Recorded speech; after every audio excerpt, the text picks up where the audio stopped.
제목은 태초에 하나님이 천지를 창조하시니라. 창세기 1장 1절에 있는 말씀을 제목으로 해서 신학 강좌를 시작하도록 하겠습니다. 오늘은 그 첫 번째 시간인데요. 창세기에 들어가기 전에 나눠야 될 것들, 본문 내용이 들어가기 전에 나눠야 될 것들에 대해서 좀 말씀 나누고자 합니다. 이 창세기에 들어가기 전에는 어떤 것들을 나눌 거냐면 신학 강좌 목차가 어떻게 되느냐, 그 다음에 기본적인 창세기 성경 전체와 모세오경 그리고 창세기에 대한 개론을 한번 살펴보고요. 마지막으로 창세기를 보는 시각에 대해서 살펴보도록 하겠습니다. 오늘 시간 되는 대로 마치고요. 다음 주까지 해서 두 번에 걸쳐서 나누고자 합니다. 먼저 목차를 보시면 첫 시간이 서론인데 아마 이 서론 시간인데 들어가기가 두 번에 걸쳐서, 두 2회에 걸쳐서 되겠죠. 그 다음 이제 창조부터 시작해서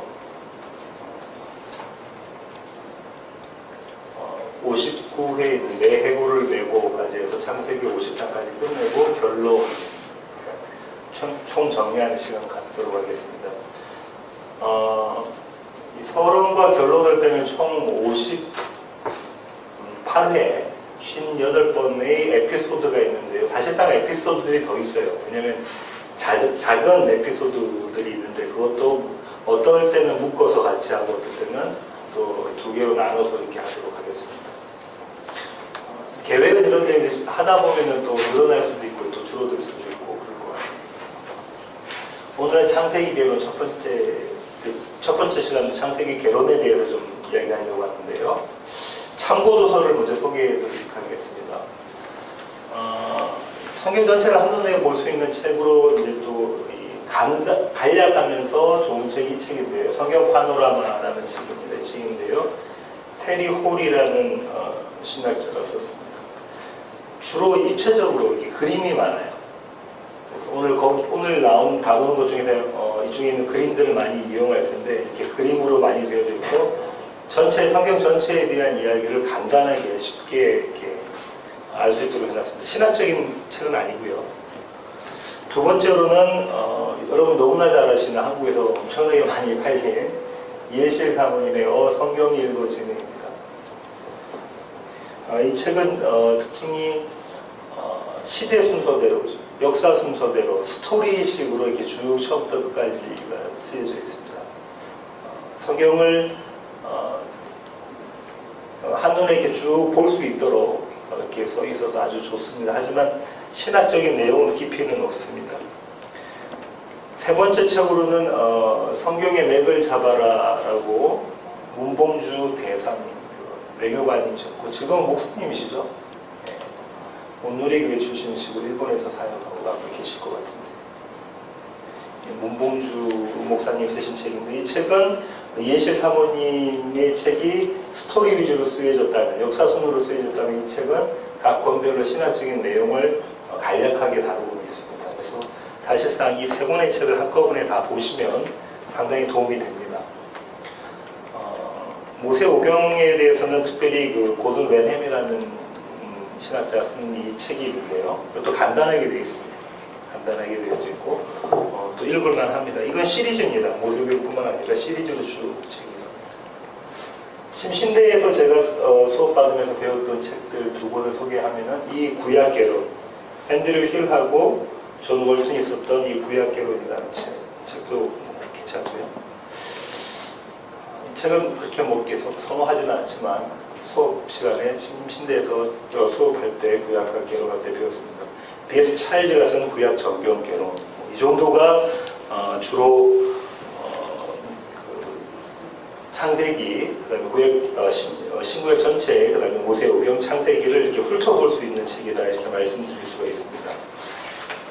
이것 말고 이제 제가 강의하면서 참고할 책들은 뭐 주석서들이 있는데요. 뭐 EBC나 WBC 또 NICOT, NAC 같은 게 참 좋습니다. NAC, 칼빈 주석지 뭐 이런 것들을 좀 보려고 하고요.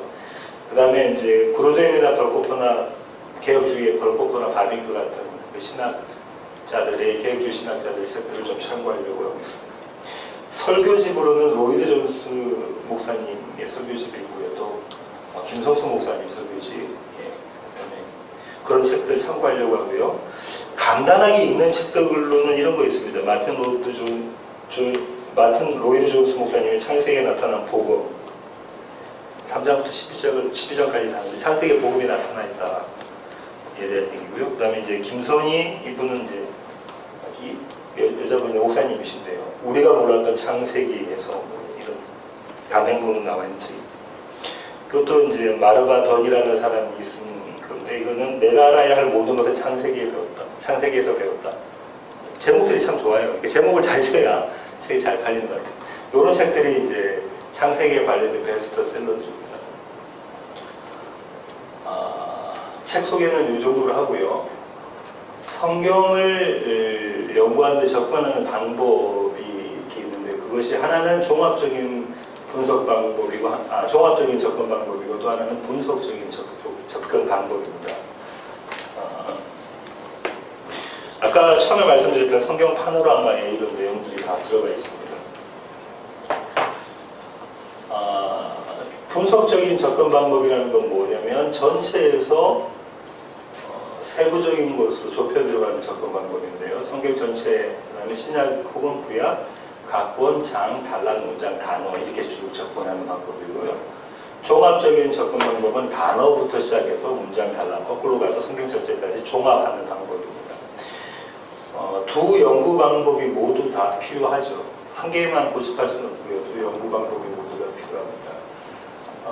지난번에 한번 나눴던 그 신학 강좌 시간에 한번 나눴던 귀납적인 성경 공부와 연역적인 성경 공부 이게 똑같이 이 설명과 테리올의 이 설명과 똑같이 맞지는 않지만 거의 유사점이 많은 저는 이제 분석을 해서 종합으로 가는 분석을 먼저 위주로 하는 접근 방법을 선택하고 있습니다. 그러니까 전체의 숲을 먼저 보고 그다음 나무를 보고 나무에 안에 있는 가지를 보고 그다음 줄기를 보고 잎을 보는 그런 방법으로 하는 것을 저는 선호하고 있습니다. 성경 분류하는 방법에 대해서 테리올이 아주 이렇게 여러 분류 방법이 있는데요. 간단하게 잘 설명을 해놨어요. 그리고 어떤 거냐면 성경은 세 골격입니다. 하나는 역사에 대한 거고 하나는 체험에 대한 거고 하나는 예언에 대한 것이다 이렇게 나누고 있어요. 신약이 총 몇 권인가요? 27권. 이 정도 모르시면 안 됩니다. 그래서 물론 천국 가는 데는 아무 지장이 없습니다. 신약은 27권인데 역사서가 5권이겠네요. 왜냐면은 통합을 불려도 아시죠? 복음서 4권과 사도행전, 그죠? 예언서는 뭐 우리 이미 끝난 계시록 되겠죠. 그럼 21권은 전부 다 무슨 책이냐면 서신서가 되겠다죠. 바울서신과 공동서신이죠. 구약으로 오면 구약 17권은 모세오경과 역사서입니다. 모세오경은 몇 권일까요? 5권의 오경이네요. 역사서는 그럼 12권, 당연히 12권이 되겠다. 그렇죠? 체험서는 뭐라고 부르냐면 시가서라고 부릅니다. 시가서. 몇 권이냐면 5권인데 어떤 겁니까? 욥기, 시편, 잠언, 전도서, 아가서까지. 그 다음에 17권은 예언서라고 부르고요. 장래일을 예언하다 해서 예언이 아닙니다. 하나님의 말씀을 가지고 있다. 예금할 때이겠죠. 예언서. 선지서라고도 합니다.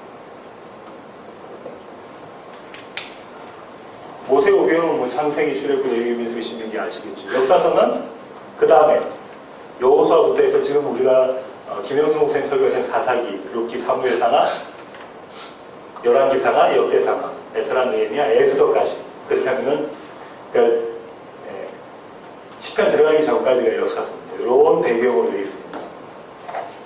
아주 쉽죠. 네. 구약은 39권, 그래서 총 66권입니다. 여기까지는 문제가 없이 따라오실 거라고 생각합니다. 이해실 사모님의 성경이 읽어지네도 이런 식으로 이제 이런 순서대로 이렇게 살펴가고 있는데요. 그 다음에 사이사이에 필요한 그 체험서들, 시가서들을 이렇게 집어넣었는데요. 성경 전체의 줄거리를 전하는 책들에서 총 16권입니다. 아까보다 조금 확 줄어들었던 게 왜 그러냐면, 에스더 같은 것도, 물론 역사서이긴 하지만 뺐고, 역대상하도 역사서이긴 하지만 뺐어요. 그건 이유에 대해서 제가 나중에 설명드릴게요. 한번 눈으로 한번 쭉 훑어보시면 됩니다. 교재가 있으니까 집에 가서 보시면 돼요. 이거 외우고 그러실 필요는 없어요. 자, 이게 글자가 잘 안 보이는 텐데, 여기서 오늘 좀 이렇게 시간을 좀 드리려고 합니다. 글자가 잘 안 보이실 텐데 한번 보십시오.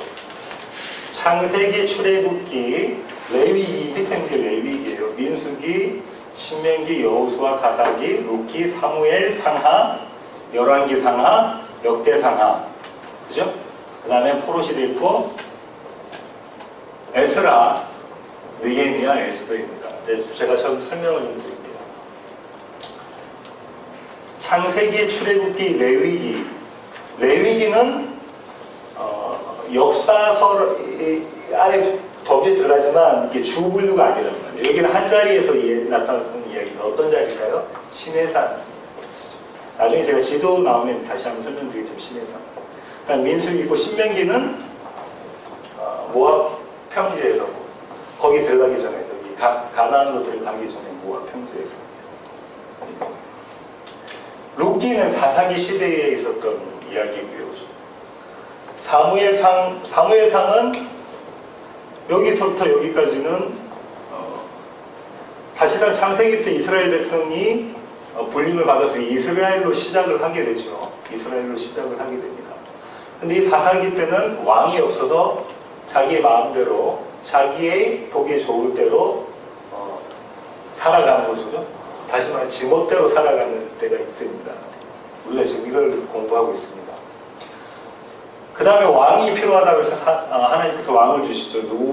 왕의 이름이 사울입니다. 사울. BC 1050년에 왕으로 등극을 하고요.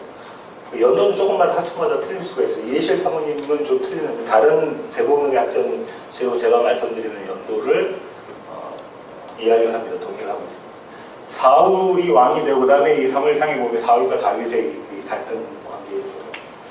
사무엘 하는 다윗에 대한 이야기를 하고 있어요. 다윗은 1010년에 왕이 되는데 다윗의 물론 이 이전에 기름 부음을 받습니다. 그런데 1010년에 다윗이 왕이 되고 사무엘 하는 다윗에 대한 이야기를 합니다. 그 다음에 이 아들이 솔로몬이죠. 솔로몬.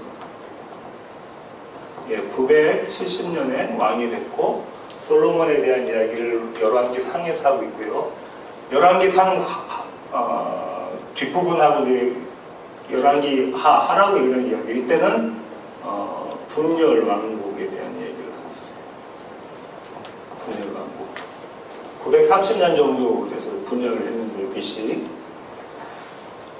분열을 어떻게 분열된 거 아신다죠? 북 이스라엘과 남 유다로 분열이 됐습니다.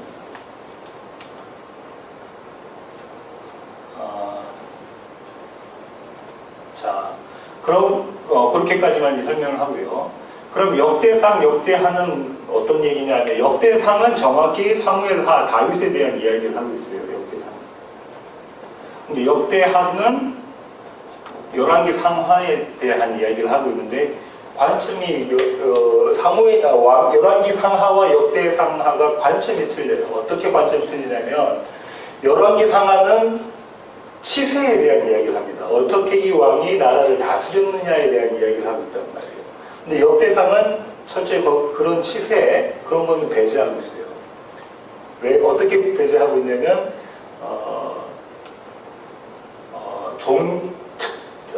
종교적인 관점, 특별히 하나님 중심에 대한 관점에서 이야기하고 있어요. 그래서 북이스라엘 얘기는 안 합니다. 난 유다 얘기를 합니다. 주로 뭐에 대한 얘기일까요? 성전에 대한 이야기를 합니다. 성전에 대한 얘기를 합니다.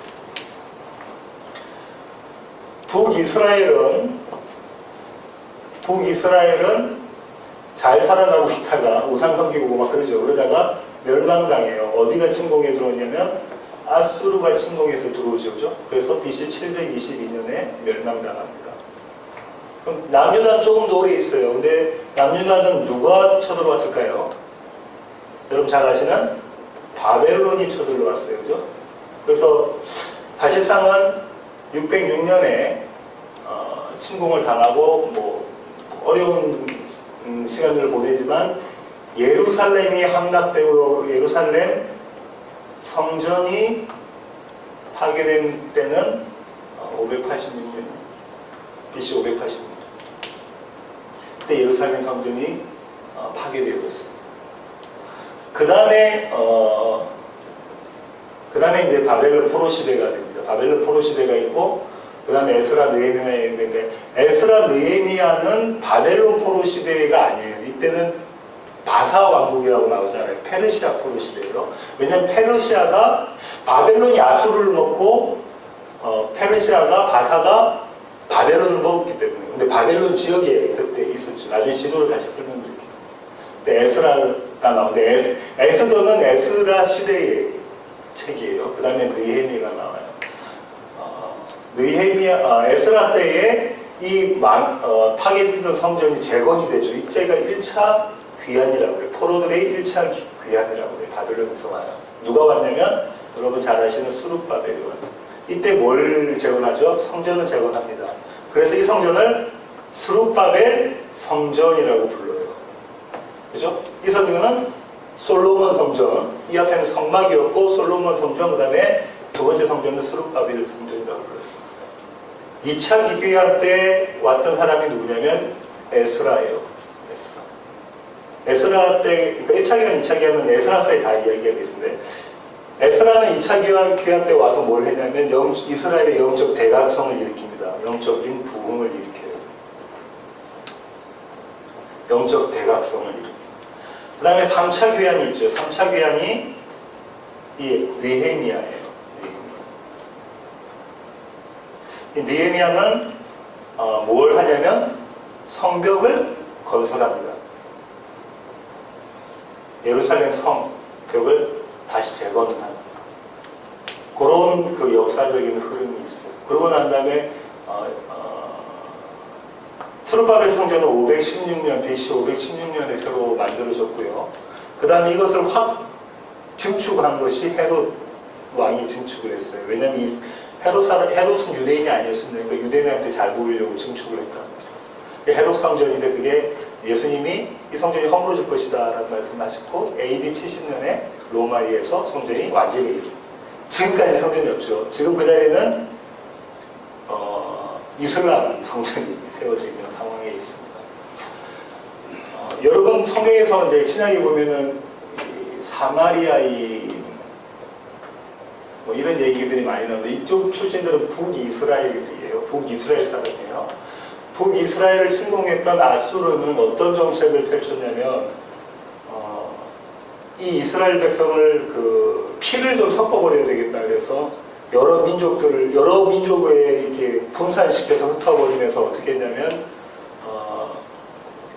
결혼을 막 시킨 거예요. 이 민족하고 다른 민족들하고 결혼을 시켜가지고 사실상 핏줄이 유대인의 핏줄이 아닌 상황이 돼버린 거죠. 그래서 유대 사람들은 예수님 당시에도 이 사람들 사마리아인 개처럼 유대인이 아니라 해서 개처럼 취급을 합니다. 요렇게가 역사적인 순서고요. 이제 여기다가 뭘 집어넣어야 되냐면 시가서와 예언서를 집어넣어야 되죠. 그렇죠?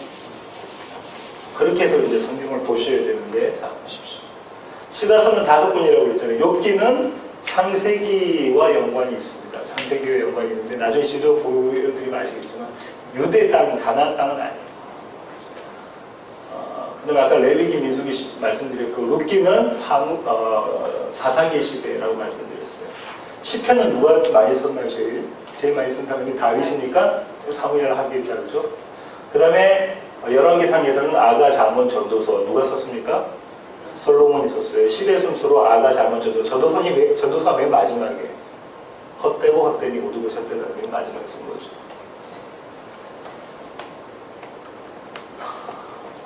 그 다음에 이제 또 나눠야 될 게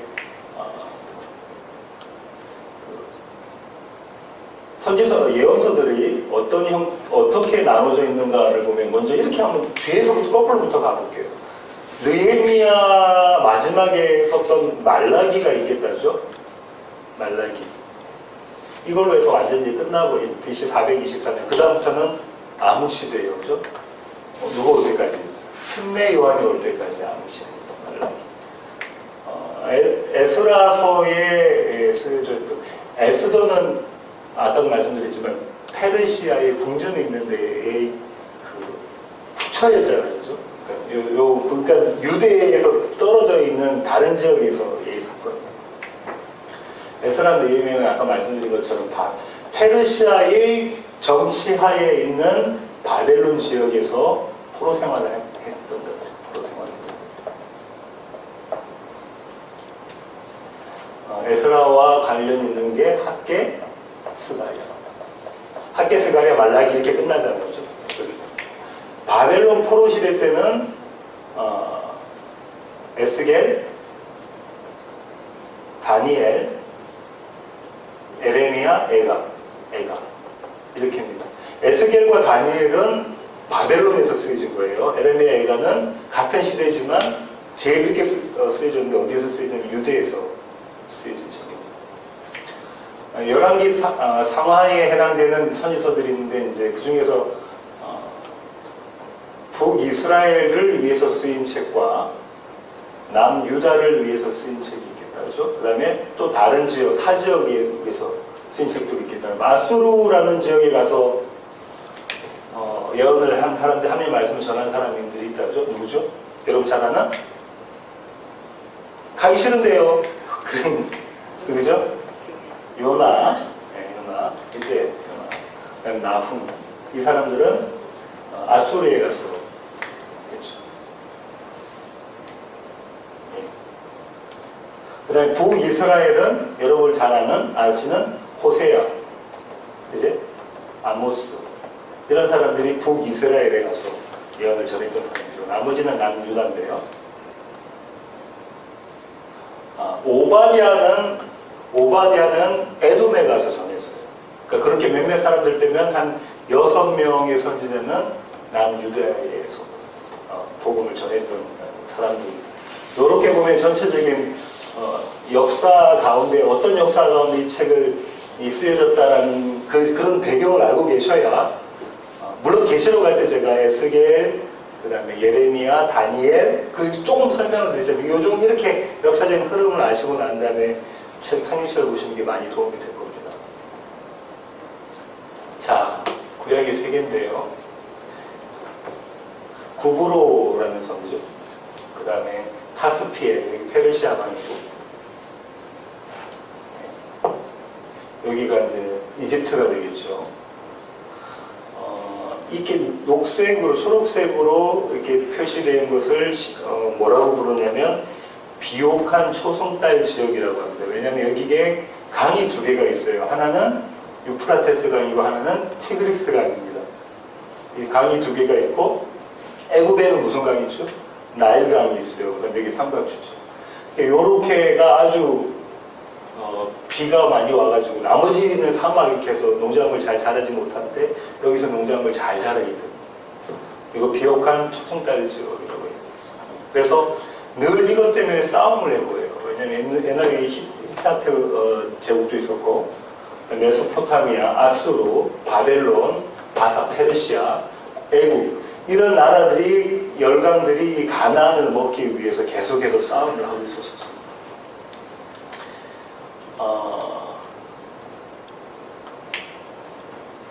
아브라함은 어디서 나왔습니까? 갈대아, 여기죠. 우르라는 데, 그죠? 갈대아 우르를 나와서 어디를 가냐면 하란으로 가죠. 하란이라는 데를 쭉 거쳐가서 가나안으로 입성을 하죠. 여기까지만 갔으면 됐는데, 그 다음에 또 어디로 내려갑니까? 이집트까지 또 이렇게 딱 내려가 버리는, 내려가다 다시 올라갔다 하지만 여기까지 가면 이집트까지 들어가는 그것, 아브라함으로 시작해서 창세기는 누구로 끝나죠? 요셉으로 끝나죠. 요셉이 누구 어디를 갔습니까? 이집트에 가서 총리였어요. 거기서 생활을 하죠. 그 다음에 출애굽기는 여기서 나오는 거예요. 이제 나오는 거. 나와서 홍해를 건너서 여기는 그림이 잘 나오는데 여기가 시내산, 시나이 반도 시내산이 여기입니다. 출애굽은 여기서 나와서 홍해를 건너서 시내산까지 오는 게 출애굽이에요. 창세기, 출애굽기, 레위기는 시내산에서 하나님의 법 받는 거, 레위기. 민수기는 꼬불꼬불 나와서 모압 앞에까지 가서 있는 거. 그 다음에 민수기, 여기 신명기, 여기서 신명기, 모압산에서 신명기 받고, 그 다음에 여호수아는 가나안으로 들어가 버리죠. 여리고 성부터 시작해서 점령해서 아이성 이렇게 해서 가나안으로 들어가죠. 여호수아, 사사기도 여기, 사무엘상하도 다 여기 이렇게 됩니다. 그러고 난 다음에 아까 말씀드린 것처럼 이스라엘이 반통하고 나서 북이스라엘은 아수르에게 포로가 돼버리고 여기서 막 흩어져 버려서 사마리아인이 됐다고 했죠. 722년에. 그 다음에 606년, 또 더 나아가서는 586년에 이스라엘 그 예루살렘에 함락되고 난 다음에 바벨론을 잡혀가요. 이게 유다예요. 남유다. 북이스라엘. 바벨론으로 잡혀가게 됩니다. 바벨론에서 그렇게 해서 쓰여졌던 책들이 어떤 거라고요? 에스라, 그 다음에 느헤미야, 그 다음에 요 바사에서 썼던 게 에스더. 에스더는 에스라하고 같은 시대라고 말씀드렸고. 그 다음에 바벨론에서 쓰여졌던 아까 예언서가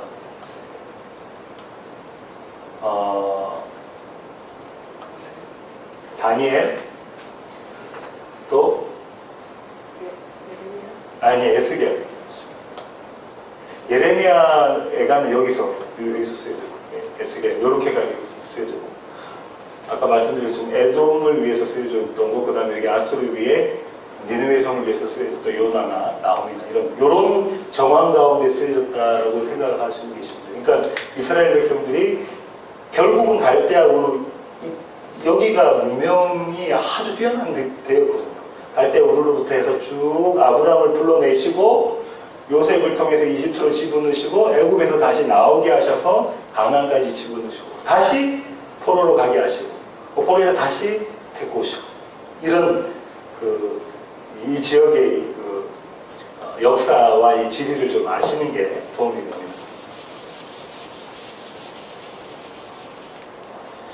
그 다음에 오늘날은 그럼 어떤 나라들이냐? 여기 밑에가 사우디아라비아죠. 아까 여기를 메소포타미아라고 말씀드렸는데 제가 메소포타미아가 무슨 뜻이냐면 두 강 사이에 있는 땅이에요. 그 뜻이 메소포타미아. 두 강 사이에 있는 땅. 이게 뭐라고요? 유프라테스강, 유브라데. 이거는 티그리스강 그렇게 말씀드렸죠.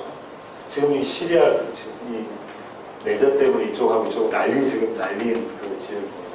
레바논이고 이스라엘, 지금 이게 터키. 신약의 이제 중무대가 되는 터키죠, 그죠? 이란, 페르시아, 이란. 그러니까 이란, 이라크가 많이 잡았어요, 그죠? 그때 당시 이 지역을 많이 잡고 있는 그런 상황입니다. 여기까지는. 자, 지금부터 이제 구약의 주요 신학적인 주제에 대한 설명을 드리겠습니다. 요 앞에까지는 이해가 되시죠? 성경 구약 39권이 어떤 식으로 배치되어 있고 어떤 공간적인 그리고 어떤 시간적인 배경을 가지고 있다는 것은 감이 잡혔을 거예요. 감이 안 잡히시면 다음 주에 시험을 치도록 하겠습니다. 그런 배경을 가지고 이제 신학적인 주제를 함께 나누고 싶은데 구약에 나오는 주요한 신학적인 주제가 세 가지예요. 첫 번째는 자기 계시. 누구의 자기 계시겠어요? 하나님의 자기 계시입니다. 하나님의 자기 계시. 하나님의 자기 계시에서 담고 있는 이야기가 있는데 하나님은 하나님의 하나님됨을 드러내신다. 그 처음 나온 얘기가 창조부터 창세기 1장 1절 어떻게 시작하죠? 태초에 하나님이 천지를 하나님이 하셨다는 말씀이죠. 그 다음에 나오는 두 번째 주제가 큰 주제가 언약에 대한 얘기입니다. 언약. 하나님이 언약하셨어.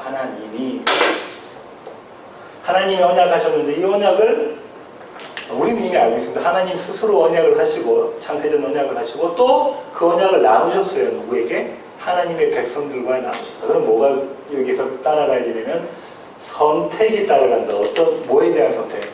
당신의 하나님의 백성에 대한 선택이 있다라는 거예요. 하나님의 백성에 대한 선택이 있다. 그래서 아까 제가 말씀드렸던 힐 같은 사람, 월턴 같은 사람이 쓴 책에는 어떻게 이야기했냐면 하나님께서 하나님의 백성을 선택하신 것은 하나님 자기를 계시하기 위한 수단으로 하나님의 백성을 선택하셨다는 거예요. 일리가 있는 얘기입니다. 어떤 면에서 일리가 있냐면 하나님의 백성을 보면 하나님의 모습이 드러나야 된다는 얘기인 거예요. 그죠? 저와 여러분을 보면 살아계신 창조주 하나님, 유일하신 그분이 드러나야 된다는 얘기입니다. 우리가 잘해서 드러나는 것이 아니라 우리 안에 구원을 이루어 가시는 그분의 열심, 그것을 통해서 하나님의 모습이 드러나야 된다. 이렇게 이야기를 하고 있습니다. 좋은 지적인 것 같아요. 세 번째 주제는 뭐냐면 땅이에요. 땅. 이게 다른 말로는 기업이라고 하죠. 기업. 이 땅은 뭘 전제로 하는 거냐면 하나님 나라를 전제로 하는 거죠. 하나님 나라는 하나님의 통치입니다. 물론 국가의 3요소가 국민, 주권, 영토, 이게 다 여기에 해당이 돼야 하나님 나라. 하나님이 다스리시는 거. 요런 주요한 세 가지 주제들을 구약에서는 다루고 있어요. 그런데 이 언약을 좀 더 살펴보면 구약은 율법에 관한 겁니다. 그렇죠? 구약은 법에 관한 거예요. 구약은 법에 관한 것인데 이 법을 통해서 하나님께서 약속을 하시는 것이죠. 그러니까 이 율법을 조금 설명하면 이렇게 볼 수 있을까요? 제일 처음에 법은 어떤 법입니까? 첫 번째 인간에게 주신 법. 첫사람 아담과 하와에게 법을 주셨다죠. 선악과 먹지 마 하면서 법을 주시고 먹으면 죽는다. 먹지 마. 그 다음에 두 번째로 또 법을 주십니다. 그죠? 네가 이걸 다 지키면 내가 너희의 하나님 되고 너희는 나의 백성이 될 것이다. 사실상은 아브라함부터 시작해서 절적으로는 모세에게 주신 이스라엘 백성에게 주신 법 여기에 등장을 하게 되는 것이죠.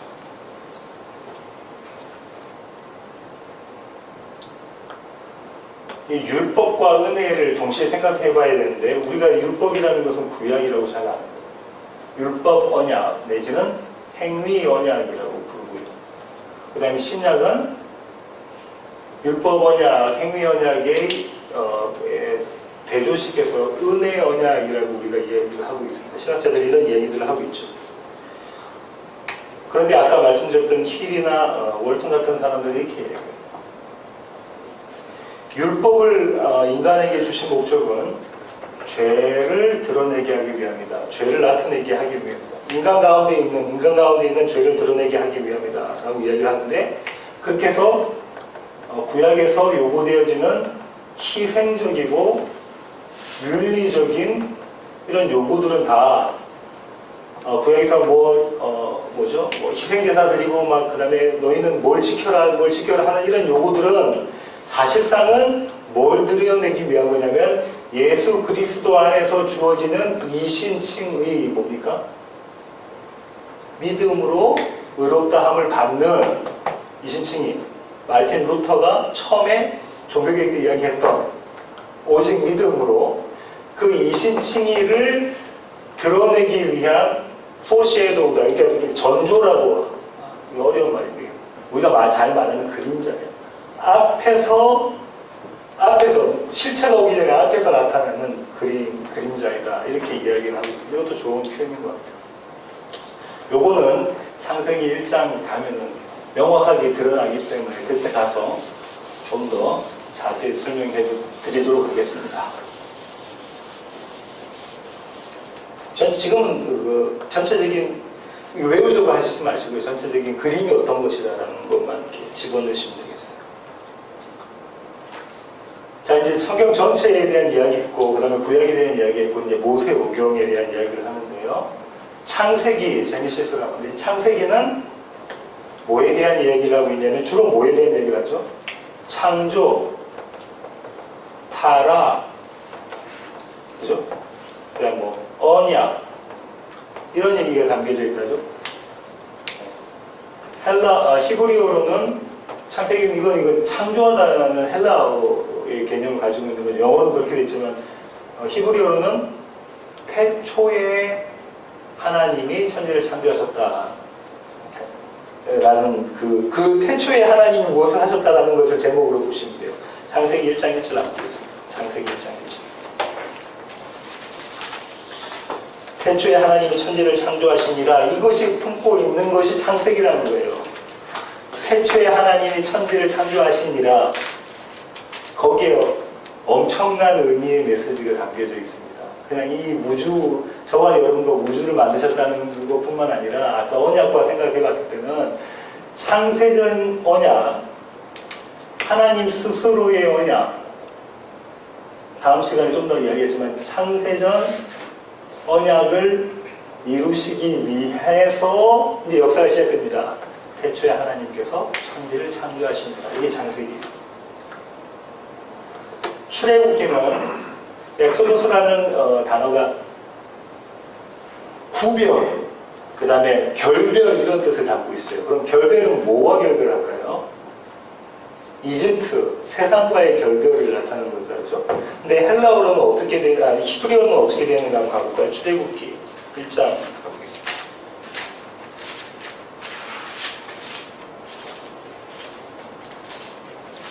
야곱과 함께 각각 자기 가족을 데리고 애굽에 이른 이스라엘 아들들의 이름은 이러하니, 히브리어로 보면 그들의 이름은 이렇게 시작해요. 그들의 이름은, 그들은 누군가, 그들의 이름, 하나님 백성들의 정체성에 대한 이야기를 담고 있는 게 출애굽이다. 그죠? 그러면 어떤 거예요? 이집트로부터 하나님께 불림을 받아서 나와서 홍해를 건넌 자들, 그리고 지금 광야 가운데 있는 자들, 그들의 이름은 그 얘기인 거예요. 그죠? 하나님의 약속이 이루어져가는 그 얘기입니다. 그 다음에 레위기.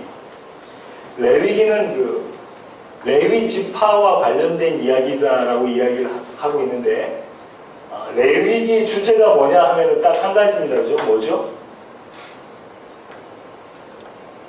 거룩이잖아요.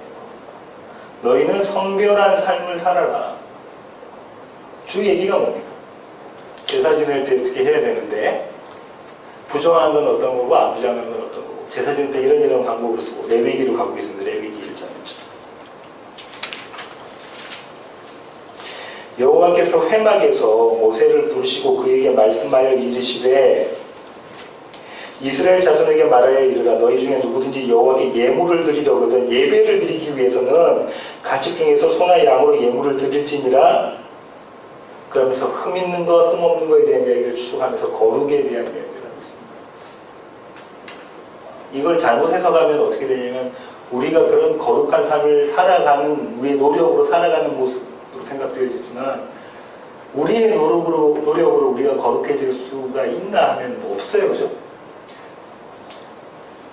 이걸 자꾸 사람들이 착각하는데, 이전보다 내 삶이 이만큼 더 거룩해졌어요. 예전에는 제가 요만큼 10 정도 거룩해졌는데 지금은 30 정도 거룩해졌어요. 이걸 성화라고 생각을 하고 있어요. 근데 그거 아니라는 말입니다. 하나님 보시기에는 몇 점이, 만약에 하나님 보시기에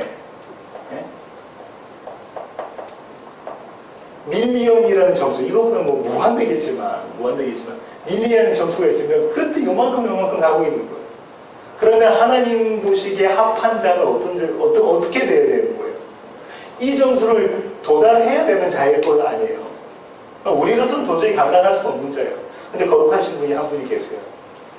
예수 그리스도와 연합된 자, 하나님의 영과 연합한 자는 그분이 거룩하시기에 우리가 거룩하게 되어집니다. 그 그림이 레위기에서 그려져 있어요. 근데 그걸 해석을 못하면 성화주의로 가버리게 되는 거죠. 그래서 전가하는 모습, 나중에 아담과 하와의 모습에도 등장하지만 그런 모습들이 나옵니다. 그 다음 민수기. 민수기는 숫자를 세는 거다, 그죠? 뭘 준비하는 거냐면 전쟁을 준비하는 거예요, 그죠? 전쟁 준비. 민수기 1장 가보겠습니다.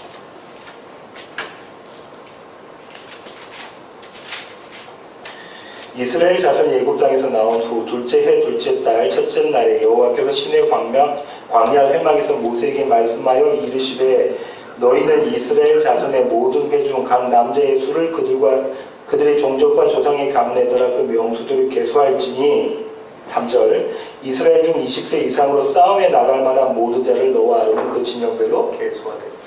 계수하는 모습이라죠. 어떤 자들? 무슨 목적으로? 전쟁에 나갈 자들을 계수해라.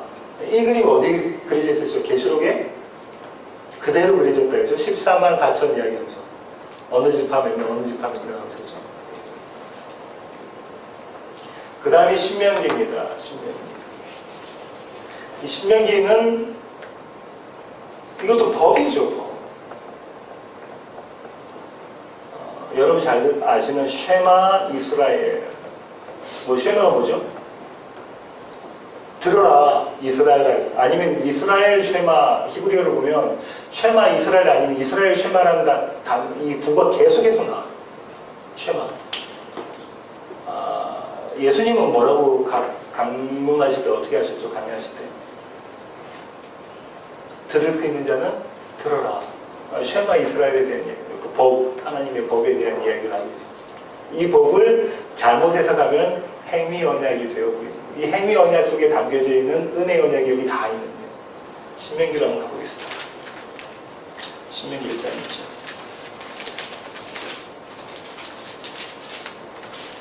이는 모세가 요단 저쪽 숲 맞은편에 아라바 광야 곧 바란과 도벨과 라반과 하세룹과 디사합 사이에서 이스라엘 무리에게 선포한 말씀이니라 하면서 모세가 이스라엘 백성들에게 주는 메시지. 그럼 쉐마 이스라엘. 하나님께서 모세를 대언자로 삼아서 예언자로 말씀을 받은 예언자로 삼아서 말씀하시는 거죠. 요런 게 모세오경이에요.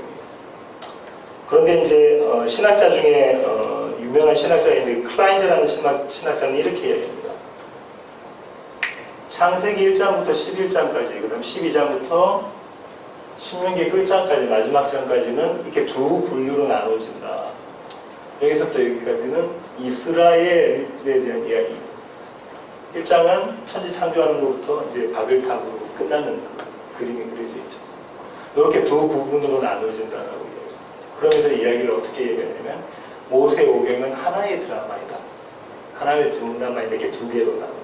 책은 5권 있지만 그렇게 봐야 된다. 주 연속성상에 있는 것이다라고 봐야 된다. 좀 더 나아가서 어떤 학자들은 이렇게도 이야기합니다.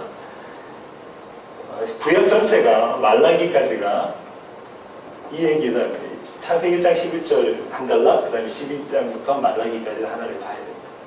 그렇게 보는 학자들도 있습니다.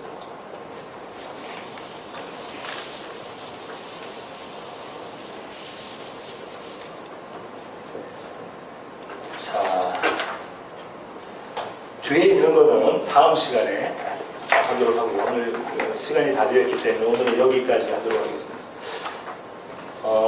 아까도 말씀드렸다시피 성경 전체가 어떤 구조로 되어져 있는지, 그 다음에 특별히 구약은 어떤 구조, 시대적, 그 다음에 지리적 배경을 가지고 있는지, 그 다음에 구약에서 다루고 있는 신학적인 주제들은 뭔지, 그 다음에 모세 오경은 또 어떤 내용들을 담고 있는 것인지 이렇게 간략하게 살펴봤는데요. 다음 시간에 창세기에서 담고 있는 신학적인 주제, 그 다음에 저작권, 그 다음에 이제 앞으로 있을 창세기 1장 1절부터 6월 첫 주부터 할 그 본문 내용을 볼 때 우리는 어떤 입장에서, 어떤 시각에서, 어떤 관점으로 창세기를 풀어갈 것이다에 대한 얘기를 나누도록 하겠습니다. 오늘은 여기까지 하겠습니다. 기도하시겠습니다.